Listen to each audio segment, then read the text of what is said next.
Okay, so we're going to talk about impression trays. At our office, we have 4 different types of trays, and they're full arch trays or partial arch trays. The partial arch trays are called triple trays. The reason why they're called triple trays is because we get the upper impression as well as the lower impression and how the patient brings their teeth together, which is called the bite, how they bite. So these two Okay, so these two are the partial trays. This is what we call the anterior tray. So remember, in the terminology part of the course, we have to talk about anterior and posterior teeth, just like teeth are numbered, just like teeth are named.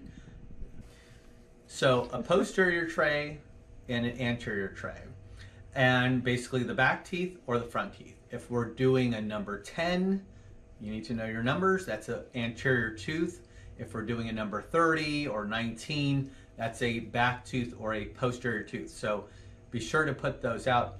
If we're doing implants, if we're taking a portion of an implant coping, that means that it's typically past the person's ability to bite down, which these trays typically do not work. So what that means is when you try to use this tray, the patient has to be able to fully bite down to make these trays really work effectively. That's why we have full arch trays.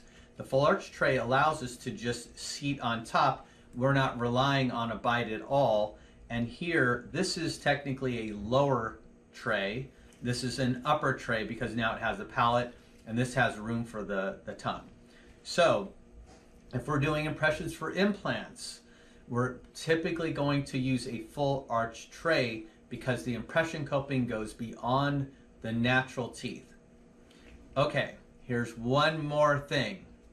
98% of the time, whether they're on the upper or lower, this tray works.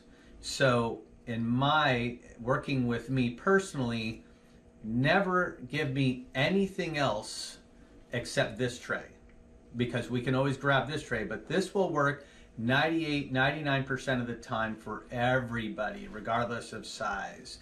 So I pretty much only use this if we're doing impressions for implants. This is it. If they're natural teeth on the back, it would be this. If they're natural teeth, it would be this.